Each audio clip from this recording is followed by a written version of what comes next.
할렐루야. 아멘.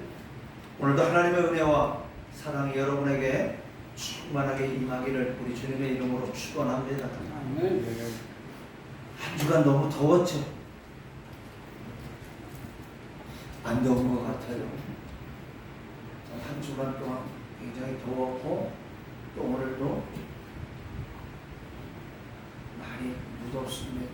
이번 주간에는 또 보니까 큰 폭염이 오거나 아니면 큰 폭우 둘 중에 하나가 온다고 하는데, 자, 이럴 때일수록 여러분들 건강관리 잘 하시기를 바라고, 또 이런 기상이변이 일어나고 세계 각처에서 전쟁이 일어나는 이러한 현상들을 바라볼 때에, 또 많은 사람들이 이로 인해서 죽어가는 모습을 볼 때에 여러분 무엇을 생각하고 있습니까? 아, 날씨가 뜨겁구나. 아, 우리나라가 이제 열대야기로 바뀌는구나. 태국과 캄보디아가 전쟁을 하는구나. 아직도 소련과 우크라이나가 아직도 전쟁이 끝나지 않았구나. 아니면 미국이 지금 간세 전쟁을 해서 우리나라가 아직 타협을 못했구나. 그냥 이렇게 생각만 하고 있지는 않는지. 오늘 이 세계가 돌아가는 이러한 기상이변과 이 곳곳에서 전쟁으로 인해서 기근으로 인해서 죽어가는 모습을 바라볼 때에 오늘 저와 여러분은 주님의 재림을 생각해야 됩니다. 우리 주님 마태복음 24장 7절에 이렇게 말씀하고 계십니다. 민족이 민족을, 나라가 나라를 대적하여 일어나겠고 곳곳에 기근과 지진이 있으니 이 모든 것은 재난의 시작이라. 그러면서 데살로니가전서 5장 3절에 보니까 그들이 평안하다 안전하다 할 그때 임신한 여자에게 해산의 고통에 이름과 같이 멸망이 갑자기 그들에게 이르니 결코 피하지 못하리라. 자, 이런 현상들을 바라볼 때에 정말로 주님의 재림의 때가 가까워졌구나 라는 것들을 우리는 생각하면서 또 우리의 신앙을 점검하고, 과연 나는 우리 주님 오셨을 때, 주님의 앞에 섰을 때에 착하고 충성된 청아, 네가 적은 일에 잘했기 때문에 내가 큰 상을 준다라는 소리를 들을 것인지, 아니면 나는 너를 도무지 알지 못한다 라는 소리를 들을 것인지 우리는 점검해 봐야 되는 겁니다. 오늘 읽은 본문의 말씀은요, 하나님이 이스라엘 백성들을 애굽에서 이끌어내시고 40년 광야 생활을 거쳐서 이제 요단강을 건너기 직전에 이제 모세를 통해서 일하던 것을 여호수아에게 바톤을 넘기는 그런 장면입니다. 지금까지는 모세를 이스라엘의 지도자로 삼았는데 이제부터는 요단강을 건너기 직전에는 여호수아를 지도자로 세워주셨는데 여호수아는 걱정이 태산 같았어요. 왜 그럴까요? 여호수아는 모세와 같이 애굽에서부터 가나안까지 출애굽한 역사의 산증인입니다. 모세와 같이 하나님으로부터 능력을 받은 사람도 아니에요. 왜? 모세도 하나님의 능력을 받은 사람임에도 불구하고 백성들은 툭하면 원망했습니다. 불평했습니다. 배신했습니다. 대적했고 때로는 돌로 쳐 죽이려고 한 것을 이 여호수아는 옆에서 너무나도 많이 보았기 때문입니다. 그래서 백성의 지도자가 된다는 것이 얼마나 힘든 것인가 여호수아는 알고 있었기 때문에 이제 모세의 뒤를 이어서 여호수아가 지도자가 되었을 때 여호수아는 걱정이 태산 같았던 겁니다. 자, 그러나 이와 같은 여호수아가 하나님은 말씀합니다. 강하게 담대하라 말씀하시고, 오늘 1장 5절 말씀에 보니까는 뭐라고 했습니까? 내 평생에 너를 능히 대적할 자가 없으니 내가 모세와 함께 있었던 것 같이 너와 함께 있을 것이니라. 내가 너를 떠나지 아니하며 버리지 아니하리니 말씀해 주셨습니다. 오늘 우리들은 이 말씀 속에 분명히 한 가지 알 수 있는 것은, 하나님은 하나님의 마음에 합당한 사람, 즉 하나님이 기뻐하시는 사람을 그 시대에 불러서 하나님의 일꾼으로 하나님의 사람으로 쓰신다라는 사실이에요. 그렇기 때문에 오늘 저와 여러분 이 시대에 하나님이 기뻐하시는 성도가 되어야 되는 줄로 믿으시기 바랍니다. 그래서 하나님의 뜻을 이루기 위해 쓰임받는 하나님의 사람이 되시기를 주님의 이름으로 간절히 부탁을 드립니다. 성경에 보면요, 모세나 사무엘이나 삼손, 세례 요한은 특별하신 하나님의 섭리하신 가운데 태어났습니다. 그래서 하나님께서 귀하게 사용했습니다. 그러나 이 사람들마저 그렇지 못하고 평범하게 태어난 사람이라고 해도 하나님의 사람으로 만들어지는 경우가 우리는 성경에서 볼 수가 있어요. 사도 바울은 하나님께서 만들어 쓰셨습니다. 인간적으로는 부족함이 없는 사람이지만 하나님의 입장에서 봤을 때는 아무런 쓸모없는 사람이었어요. 그러나 하나님은 그를 들어서 만들어서 하나님의 사람으로 쓰셨다는 겁니다. 또 예수님의 12제자 중에 베드로와 야고보, 요한과 같이 처음부터 그들은 훌륭한 제자가 아니었습니다. 훌륭한 사람이 아니었었어요. 예수님의 제자로 부름을 받고 수없이 많은 실수를 했습니다. 실패의 과정을 거쳐서 마지막에는 성령을 받고서야 역사의 길이 빛나는 훌륭한 제자가 될 수 있다는 겁니다. 자, 그런가 하면요, 가룟 유다와 같은 사람은 처음부터 예수를 배신하여 팔겠다고 한 것은 아닙니다. 그래도 예수님의 제자로 부름을 받았지만 예수님의 뜻을 모르고 자기 욕심을 부리다 보니까 어떻게 했어요? 자기 욕심대로 살다가 보니까 역사의 배신자로 기록되어지는 거예요. 오늘 여기서 우리가 잘 알아야 되는 것은 우리가 신앙생활 해가지고 일평생 예배당에 나오는 것이 중요한 것이 아니라 하나님의 뜻이 무엇인가를 알고 신앙생활 해야 된다는 거예요.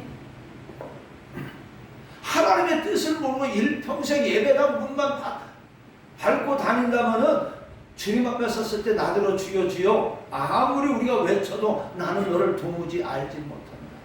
그렇기 때문에 우리는 시간마다 하나님의 뜻이 무엇인가 물어보고 하나님의 뜻대로 살려고 하는 노력이 필요하다는 겁니다. 자, 근데 보세요. 베드로와 야고보, 요한이나 이 가룟 유다를 보세요. 한 선생님 밑에서 같이 3년을 신앙생활을 했어요. 또 예수님을 또 배웠어요. 그런데 그 결과는 극과 극의 결과를 가져왔다는 겁니다. 한 교회 안에서 한 설교를 들어도 이와 같이 극과 극이 되어질 수 있다는 거예요. 그렇다면 저와 여러분은 베드로, 야고보, 요한 같은 사람이 되기를 원합니까? 아니면 가룟 유다와 같은 사람이 되기를 원합니까?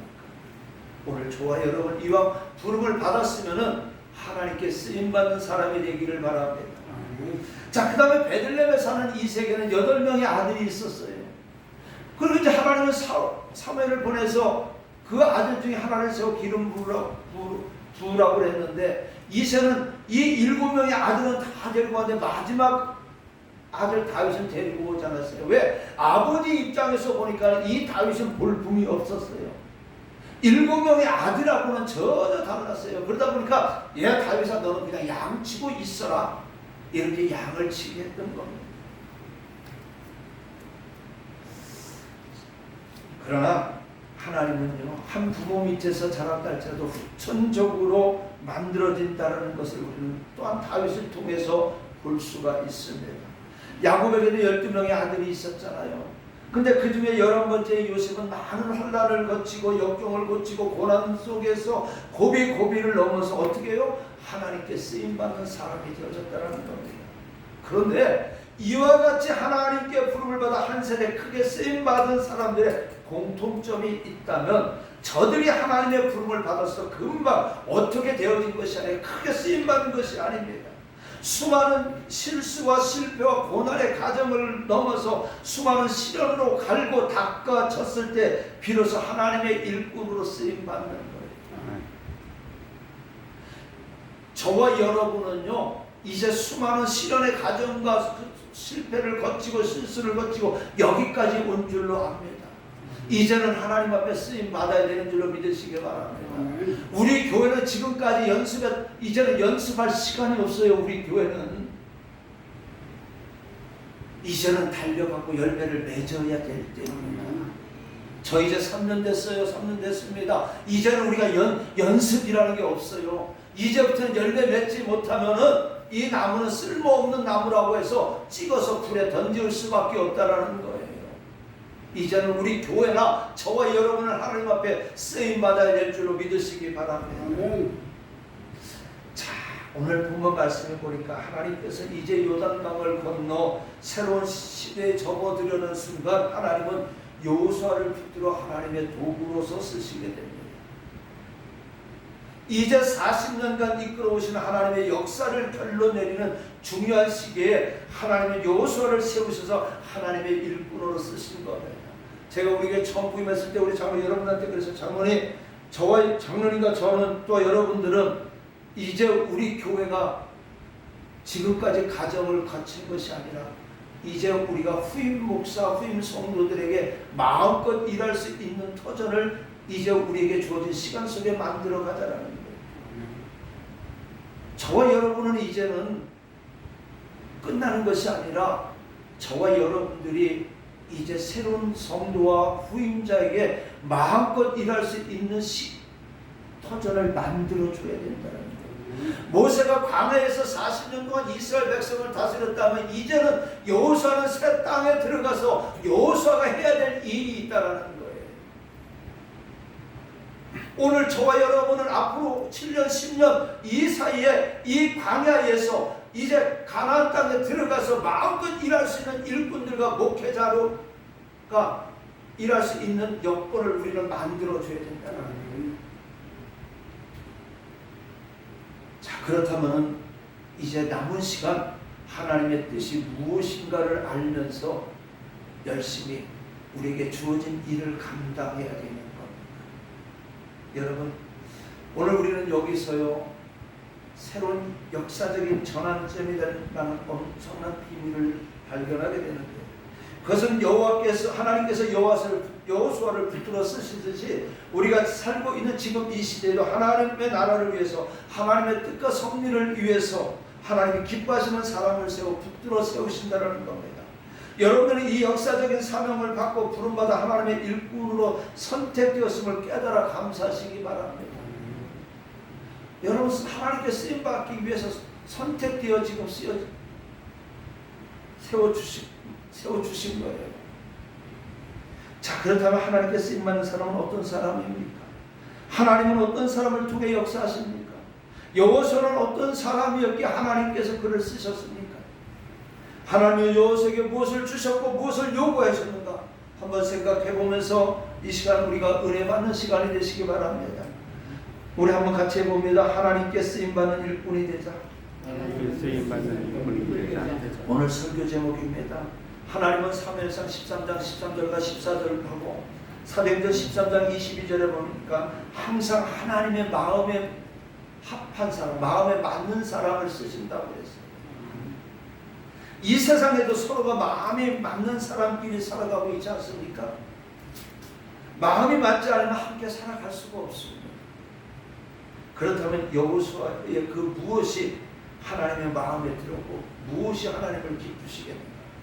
오늘 여호수아의 모습을 보면서 우리가 여호수아처럼 바뀌면은 우리는 하나님 앞에 쓰임받는 귀한 일꾼이 되는 줄로 믿으시기 바랍니다. 여호수아는 첫 번째 기도하는 사람이었어요. 출애굽기 33장 11절에 보면 모세가 성막에 들어갈 때나 성막에 나와서 장막으로 들어가도 여호수아는 이 성막을, 회막을 떠나지 않았다라고 했습니다. 그 이유는 왜 그랬을까요? 모세가 위탁한 성물을 잘 관리하고 기도하기 위해서 이 성막을 떠나지 않았던 겁니다. 이 회막은요, 이 성막은 오늘의 교회입니다. 그렇기 때문에 교회는 하나님과 인간과의 만남의 장소이고 하나님과 교통하는 장소입니다. 인간이 하나님과 영적 교통이 끊어지지 않을 때 새로운 역사가 일어나는 거예요. 그러므로 기도는 육적인 사람을 영적인 사람으로 변화시켜주고 기도는 문제 해결의 응답을 가져다 줍니다. 기도가 있는 것에 성령의 역사가 있습니다. 기도가 있는 것에 교회 부흥의 역사가 일어납니다. 기도하는 사람은 승리하게 되고 기도하는 사람은 남보다 앞서가는 생활을 하게 됩니다. 여러분들 사람을 만나야 되겠면 길거리에서 만납니까? 아니잖아요. 다 카페에서 커피 한잔을 하든지 차를 한잔 마시면서 사람을 만납니다. 그런데 여러분 하나님을 만나려고 어디에 교회 나옵니까? 교회 나와보려고 했습니까? 겨우 죄송합니다. 예배 시간만 나오면 일을 한 것처럼 여러분들은 그렇게 지금까지 신앙생활을 했어요. 하나님께서 기뻐하실까요? 이런 우리의 모습을 우리 주님께서 기뻐하실까요? 우리 교회는, 저와 여러분은 결코 하나님이 기뻐하시지 않는 모습만 가지고 여기까지 왔어요. 하나님의 세상 사람들을 만나도 카페에 가서 만나면서 하나님을 만나기 위해서, 하나님 앞에 기도하기 위해서 얼마만큼 하나님의 교회에 와서 무릎을 꿇었냐 이거예요. 하나님은 기도하는 사람을 기뻐하십니다. 여러분, 기도하시는 여러분들 되시기 바랍니다. 예레미야 29장 12절에 보니까 너희가 내게 부르짖으면 내게 와서 기도하면 내가 너희들의 기도를 들을 것이요 너희가 온 마음으로 나를 구하면 나를 찾을 것이요 나를 만나리라 말씀하면서 33장 2절에 보니까 3절에 보니까 너는 내게 부르짖으라 내가 내게 응답하겠고 네가 하지 못하고 크고 은밀한 일을 내게 보이리라. 어떠한 사람에게? 하나님 앞에 나와 기도하는 사람. 오늘 여호수아처럼 저와 여러분 기도하는 사람이 되시기 바랍니다. 우리 교회가 기도가 넘치는 교회가 되기를 주님의 이름으로 부탁을 드리겠습니다. 그 다음에 여호수아는 긍정적인 믿음을 가진 사람이었어요. 여호수아는 모든 일을 적극적인 생각과 믿음으로 하는 사람이었어요. 우리가 살아가는데 가장 위험한 요소는 무엇인가요? 부정적인 생각이에요. 안 돼. 나는 할 수 없어. 이런 생각은 누구의 생각이에요? 결코 하나님의 생각, 성령의 생각이 아니고 사탄의 생각이요 마귀의 생각입니다. 민수기 13장에 보면 애굽에서 나온 이스라엘 백성들이 가나안 땅에 12명의 정탐꾼이 갔다 와서 돌아와서는 뭐라고 하냐, 10명의 정탐꾼은 부정적인 보고를 합니다. 근데 여호수아와 갈렙은 말합니다. 우리가 곧 올라와서 그 땅을 취하자 능히 이길 수 있다라고 얘기를 합니다. 똑같은 것을 봤음에도 불구하고 10명은 부정적으로 보았지만 2명은 하나님이 함께 하시면 우리는 할 수 있다는 겁니다. 오늘 세상적인 시각으로 보기에 우리가 무엇을 할 수 있겠습니까? 그러나 우리는 세상적인 시각으로 보는 것이 아니라 믿음의 시각을 가지고 바라보자라는 겁니다. 내 자녀들도 마찬가지로 믿음의 시각으로 바라봤을 때 내 자녀들은 아무것도 할 수 없을 것이라고 하지만 오늘 믿음의 시각으로 봤을 때 내 자녀들은 무엇이든지 할 수 있다는 거예요. 무엇 속에서? 하나님의 능력 안에서, 하나님 말씀 안에서 할 수 있다는 거예요. 근데 우리는 지금까지 어떻게 했습니까? 우리는 안 돼, 나는 안 돼, 우리 교회는 안 돼, 이런 생각 가지고 지금까지 왔습니다. 이제는 우리가 변해야 됩니다. 부정적인 생각에서 긍정적인 생각으로 바뀌어야 된다는 겁니다. 하나님은요 긍정적인 사람을 특별히 사랑하시고 들어쓰시지만 매사에 부정적인 사람은 그가 어떤 능력을 갖고 어떤 권세를 갖고 어떤 물질을 갖고 있을지라도 하나님은 쓰시지 않습니다. 할 수 있다 하면 된다, 해보자 될 줄로 믿습니다. 이렇게 고백하는 여러분들 되시기를 주님의 이름으로 부탁을 드립니다. 하나님은요 내 믿음대로 되리라는 이 믿음을 우리 주님은 칭찬하시고 들어쓰시는 겁니다. 1절만 합니다. 할 수 있다 하면 된다, 해보자 믿는 자에게 넘지 못함이 없으리라. 나는 부족해도 나는 약해도 주님 도와주시니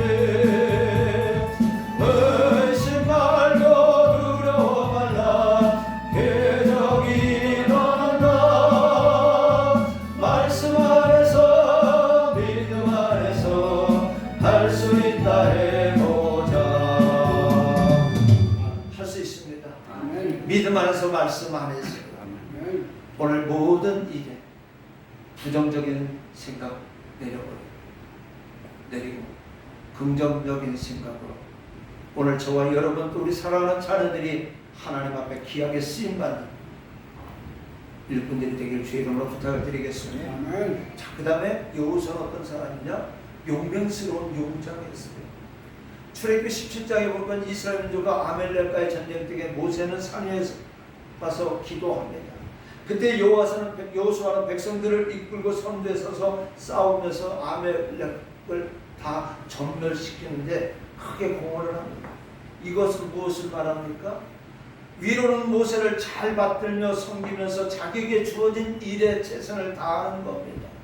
자기의 직무를 유기하거나 회피하지 않는 것입니다. 즉 책임을 다하는 거예요. 목사는 목사, 장로는 장로, 권사는 권사, 안수 집사는 안수 집사, 집사는 집사, 일반 성도는 성도로서의 자기의 직분을 잘 감당할 때에 하나님의 교회는 성장해 나갈 수가 있는 거예요. 커 나갈 수가 있는 거예요. 나 몰라라 하면 에이, 목사가 하겠지, 장로가 하겠지, 권사가 하겠지, 누가 하겠지. 방관하게 되면 그 교회는 부흥되지 않는 거예요. 오늘 모세는 기도할 때 여호수아는 나가서 싸웠다고 했습니다. 여호수아는 자기의 불이익을 생각하지 않았어요. 생명을 아끼지 않았어요. 주를 위해 봉사와 헌신과 충성을 다했습니다. 예수님은 마태복음 16장 24절에 누구든지 나를 따라오려거든 자기를 부인하고 자기 십자가를 지라고 했습니다. 바로 여호수아는 이렇게 나가서 싸울 때에 자기의 목숨을 바라보지 않아 최선을 다했던 용맹스러운 용장이었어요. 우리가 지금 사무엘상을 지금 말씀을 보고 있지만은 골리앗이 이스라엘 백성들을 모욕할 때 그 누구도 나가지 않았어요. 이제 다음 주 금요일 설교가 이제 다윗이 나가서 싸우는 그 장면이 나오는데 나는 내가 만군의 여호와의 이름으로 나가노라 그랬어요. 너는 칼과 창과 단검을 가지고 나오지만 나는 만군의 여호와의 이름으로 나가리라. 어린 소년이 그 형들이 야단을 쳤음에도 불구하고 어린 소년이 하나님의 이름으로 용맹스럽게 나갔을 때 근 3m가 다 되는 이 골리앗을 넘어뜨렸다라는 거예요. 바로 여호수아는 이런 용맹스러운 용장이었다라는 거예요. 오늘 여러분은 십자가 군병으로서 용맹스러운 십자가 군병이 되기를 주의 이름으로 부탁을 드립니다.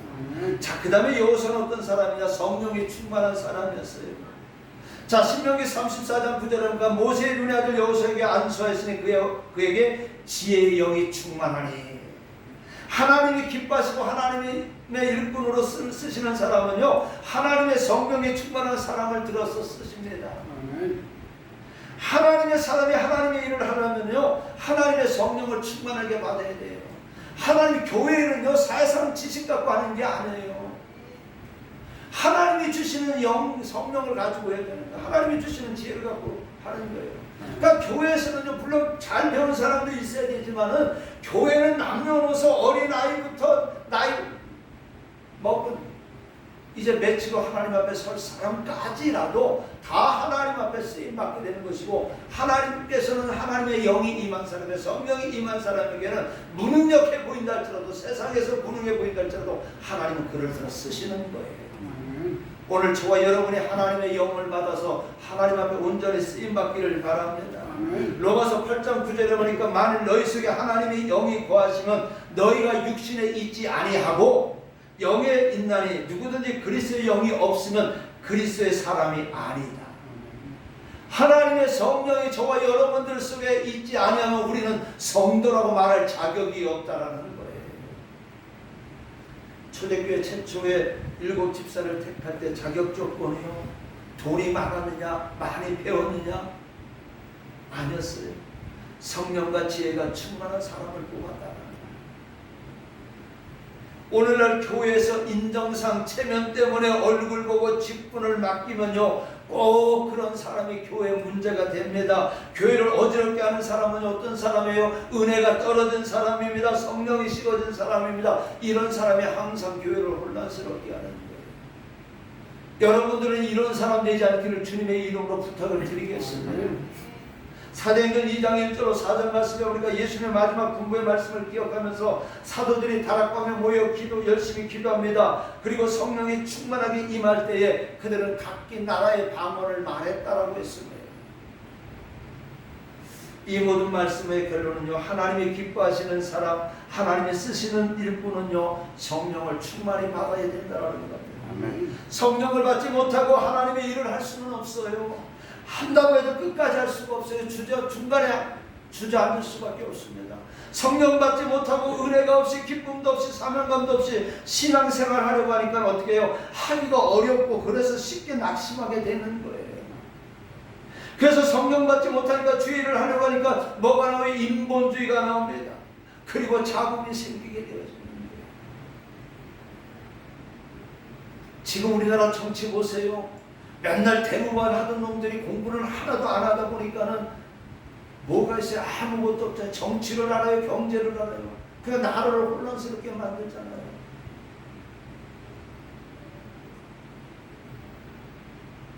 뭐 우리 목사님이나 우리 거의 때가 뭐 대모 활동 그랬을 때 얼마나 했었어요.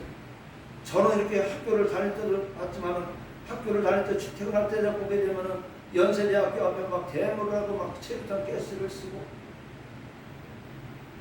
그런 것들을 수없이 봤었어요.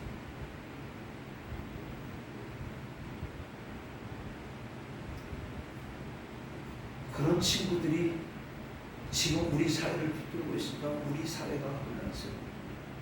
오늘 하나님의 일을 하는 저와 여러분들도 마찬가지예요. 우리가 성령 받지 아니하면 인간의 지식과 인간의 경험을 가지고 일을 한다면 우리는 주저앉을 수밖에 없어요. 포기할 수밖에 없어요. 그래서 우리는 어떻게 해요? 성령을 받아야 돼요. 성령 받은 교회는 잡음이 생기지 않아요. 기계에 기름이 잘 쳐진 기계는요 잘 돌아갑니다.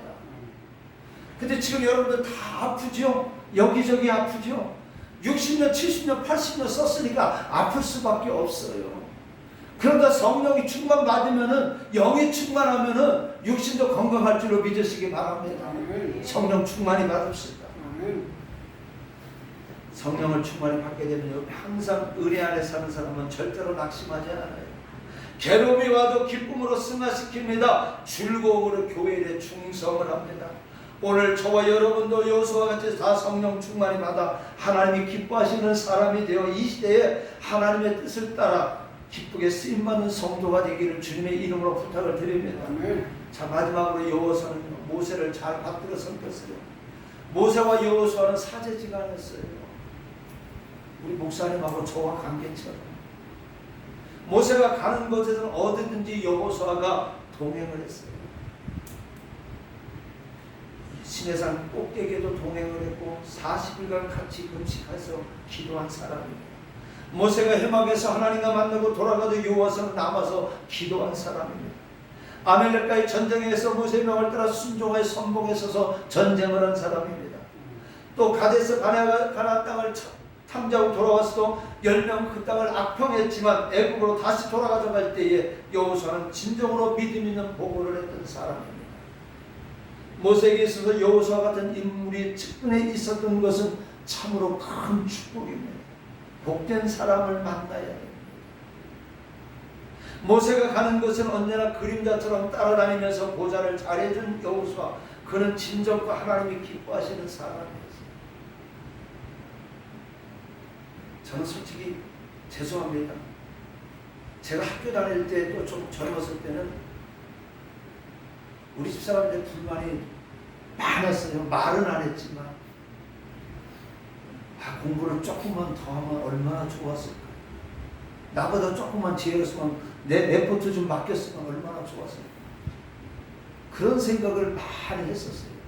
나 대신 좀 내가 이렇게 좀 글 좀 써줘 하면 글 좀 써줄 수 있는 실력이 있어.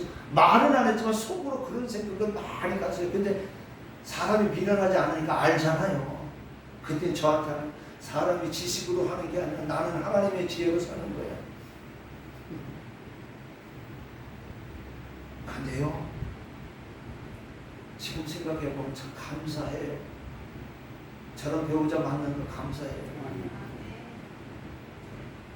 내 동생들이나 우리 아들이, 우리 딸이 어디 가서 아빠 같은 사람을 만나, 엄마 같은 사람, 아빠 같은 사람, 아빠는 절대 못 만나. 우리 여동생들도 오빠 같은 사람이 언니 만났으니까 사는 거지, 아니면 오빠는 벌써 깜짝 차고 다닐 거야. 이렇게 얘기를 합니다. 그러니까 배우자 잘 맞는 거 감사하시기 바라고, 자녀들 좋은 배우자 만나기 위해 기도하시기 바랍니다. 이 여호수아는요, 모세가 가는 곳에 언제나 그림자처럼 따라다녔어요. 그리고 그 보좌를 잘 해줬습니다. 그래서 그는 진정과 하나님이 기뻐하시는 사람이 됐습니다. 예수님이 가시는 것에 보면요, 언제든지 베드로, 요한과 야고보가 동행했던 것처럼 또 사도 바울이 가는 것엔 디모데, 실라, 바나바와 브리스길라, 아굴라 같은 사람들이 바울을 잘 보호하고 도왔기에 바울이 선교의 사명을 잘 감당할 수 있었던 겁니다. 여러분, 근데 여러분들은 어떻습니까? 교회 일에 얼마만큼 협력을 하고 충성을 했습니까? 주의 종이 하는 일에 얼마나 협조를 했습니까? 물론 잘해줬습니다. 더 잘해달라고 부탁을 드리는 거예요. 여러분들이 부족한 나를 도와줄 때에 하나님의 뜻을 이루어나가는 기회가 될 수가 있는 거예요. 저는 여러분들 매일 강단에서 여러분들 위해 중보의 기도를 하고 있습니다. 그런데 이 기도가 즐거운 기도가 되게 하라는 말씀입니다. 히브리서 13장 17절에 근심으로 기도하게 되면 여러분들에게 유익이 없다라는 거예요. 목사에게 순종한다는 게 쉬운 일은 아닙니다. 은혜가 충만하고 성령이 충만하고 기도의 불이 있을 때는 목사의 하는 모든 말이 잘 은혜스럽게 들립니다. 그리고 모든 행동이 은혜스럽게 받아들여집니다. 근데 성령이 소멸되고 은혜가 떠나고 기도의 불이 꺼지게 되면요, 목사가 하는 일에 모두가 마음에 들지 않고 비위가 상합니다. 그리고 불평과 원망이 생깁니다. 그러게 되면 어떻게 돼요? 교회는 멀어지게 돼요. 그 다음에는 사탄이 바로 이때다 해서 우리에게 달려듭니다. 그리고 우리에게 환난과 시험이 오기 시작합니다. 그래서 성령 받지 않고는요, 주의 종에게 순종 어렵습니다. 불가능합니다. 절대로 안 됩니다. 은혜가 없고 성령이 떠나가면 사랑이 식어집니다. 사랑이 있어야 어떻게 해요? 허물이 가리워지는 겁니다. 자꾸만 사랑이 없게 되면 뭐예요? 목회자의 실수만 보이지는 거예요. 저도 마찬가지입니다. 그러다 보니까 어떻게 돼요? 실수만 보게 되고 허물만 보이게 되고 트집만 잡게 되어지는 겁니다. 그런데 반대로 은혜가 충만하고 성령이 충만하고 기도의 영역이 있을 때는 모든 것이 은혜로 보입니다. 허물이 가리워집니다. 우리나라 통합측에 지금 은퇴를 했던 박선희 목사님 같은 경우는 저희 설교학을 강의를 했는데, 그때 자기는 시골 교회에서 설교를 하는데 저처럼 이렇게 설교 원고를 가지고 설교를 하다가 창문을 열어놓고, 더우니까 여름에 창문을 열어놓고 이따 바람이 휙 날아가가지고 설교 원고가 날아가가지고 말씀이 생각이 안 나더라는 거예요. 그리고 나서는 그랬더니 나 설교 원고 날아가 설교 못한다고. 그리고 설교를 해요. 그래서 그러니까 하지만 나는 설교 못하는 목사였다. 근데 그 설교 못하는 목사가 서울에 있는 교회에서 모시고 와가지고 그 못하는 목사가 잘한다 기도하다 보니까 그래도 통합 측에서는 설교학의 대가라고 불릴 정도로 박선희 목사님의 설교를 잘했어요. 그래서 저희 학교 다닐 때 설교학을 강의하기도 했어요. 사랑하니까 어떻게 해요? 못하는 것도 잘 보이게 되어집니다. 이것은 무엇입니까? 바로 은혜가 충만할 때, 성령이 충만하고 기도의 영역이 있을 때 모든 것이 은혜로 보입니다. 허물이 가려지는 겁니다. 베드로전서 4장 8절에 보니까 무엇보다도 뜨겁게 서로 사랑할지니 사랑은 허다한 죄를 돕느니라. 여러분, 예수님도 우리를 사랑하셨기 때문에 십자가 지시지 않았습니까? 우리 서로 사랑하는 성도도 되시기를 바랍니다. 서로의 허물을 들춰내고 흉을 보기보다 그 사람의 장점을 바라볼 수 있는 눈을 가집시다. 오늘 여호수아에 대해서 5가지 생각해 보았습니다. 그 외에도 많은 것을 생각해 볼 수가 있지만 오늘 이 시간 우리가 하나님께 드릴 수 있는 기도는 여호수아를 불러서 한 세대 쓰신 것처럼 주여 나도 주의 일을 위하여 이 시대의 최고의 일꾼으로 쓰임받는 사람이 되게 하소서라고 기도해야 됩니다. 지금 내가 처한 환경이 나쁘고 처지와 형편이 나쁘고 가정 환경이 아무리 열악하다 할지라도 문제는 나의 심령이 하나님의 뜻에 합당한 사람인가, 이것이 가장 큰 문제예요. 우리 가정이 하나님의 뜻에 합당한 가정인가, 이것이 가장 시급한 문제입니다. 이제부터는 하나님의 뜻에 합당한 사람이 되기 위해 노력하시기 바랍니다. 그래서 이 시대의 최고의 멋진 크리스찬이 되시기를 바랍니다. 말씀 마칩니다. 이제 2절에 보니까 이제 너는 이 모든 백성과 더불어 일어나 이 요단을 건너 내가 그들 곧 이스라엘 자손에게 주는 그 땅으로 가라고 말씀했습니다. 이 말씀에 보니까 하나님은 여호수아에게 일어나라고 했습니다. 요단강을 건너가라고 했습니다. 가나안 땅으로 들어가라고 했습니다. 여러분, 하나님이 여호수아에게 하신 말씀은 바로 오늘 저와 여러분들에게 하신 말씀입니다.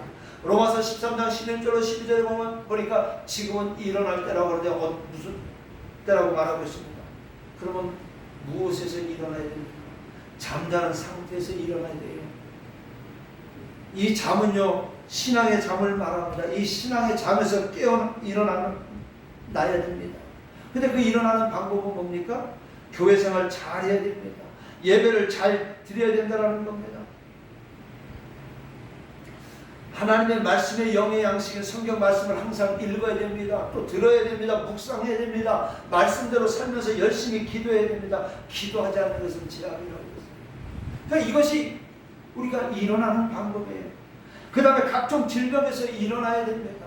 사탄은요, 우리 성도들을 넘어뜨리려고 각종 질병을 갖다 줍니다. 육신의 병은 물론 신앙의 병에서 일어나야 됩니다. 나태와 게으름의 병에서도 일어나야 되고, 허영병, 명예병, 욕심병, 황동병에서도 일어나야 됩니다. 신앙의 병이 들면요, 영안의 눈이 어두워져요. 기쁨이 사라집니다. 그러다 보니까 짜증과 불평과 원망이 마음속에 가득 찹니다. 그래서 예배를 드리는데도 기쁨도 없어요. 말씀을 들어도 은혜가 되지 않습니다. 그 다음에 황금병에 걸리면요, 하나님께 인색해져요. 하나님 앞에 예물 드리는 거 인색해집니다. 11조 감사헌금 천열매, 심지어는 주일헌금까지 떼먹고 도적질합니다. 교회 봉사도 안 합니다. 나태와 게으름병에 걸리면요, 교회 출석도 하기 싫고, 각가지 기도회도 참석하기 싫고, 성경도 보기 싫습니다. 그리고 남이 열심히 하는 것을 그냥 트집을 잡습니다. 명예병에 걸리면요, 언제든지 큰 자리만 생각합니다. 자신은 제목이 되지 못하면서도 대들보가 되겠다고 하는 것과 같습니다. 이와 같은 모든 병에서 우리는 떨쳐 일어나야 됩니다. 이곳에서 일어나야 됩니다. 그리고 죽은 자리에서 일어나야 됩니다. 어떤 자리, 죄를 지으면 심령이 죽어요. 죽은 자는 송장입니다. 그러나 회개하면 죽은 자리에서 일어나게 되는 겁니다. 이제 죽었던 우리의 심령이 살아나야 됩니다. 살아나는 방법은 하나님의 말씀과 성령의 역사로 일어나게 됩니다. 골짜기에 마른 뼈들이 하나님의 말씀이 선포되고 생기의 바람, 성령의 바람에 불 때에 살아나는 것처럼 오늘 이 시간의 말씀을 듣는 모든 성도들이 살아나서 하나님의 일꾼으로 이 시대에 하나님께 쓰임받는 성도가 되시기를 주님의 이름으로 축원합니다. 여러분, 이제 우리 모두 하나님께 쓰임받는 일꾼이 되어야 하겠습니다. 한 세대 모세를 쓰고 다음 세대 여호수아를 쓰신 같이 우리가 지금 살아가고 있는 이 시대는 나를 하나님이 쓰실 수 있도록 하나님의 찾는 인물이 되어야 되겠습니다. 이 시대에 하나님의 뜻을 이루기 위해서 하나님이 불로 쓰실 수 있는 착하고 충성된 일꾼이 되시기를 다시 한번 주님의 이름으로 간절히 부탁을 드립니다. 은혜로우신 우리 하나님 감사합니다. 이제 하나님 모세를 쓰셨던 것처럼 다시금 여호수아를 쓰셔서 한 시대를 그를 통해 하나님의 일을 이루어 나가기를 원했던 것처럼 하나님, 우리가 하나님 앞에 쓰임받기를 원합니다. 하나님, 우리를 쓰시려고 불러주셨사오니 이제 우리가 온전히 하나님 앞에 쓰임받는 우리가 되어지게 하여 주시고, 아버지, 기도와 성령의 사랑, 긍정적인 믿음을 가지게 하여 주시옵시고, 용맹하고 아버지 하나님 말씀에 순종하고 성령 충만케 하여 주셔서 하나님 앞에 귀하게 쓰임받는 우리 모든 성도들, 우리 모든 성도들의 가정, 우리 교회가 되어지게 하여 주시옵소서. 예수님의 이름으로 감사하며 기도드리옵나이다. 아멘.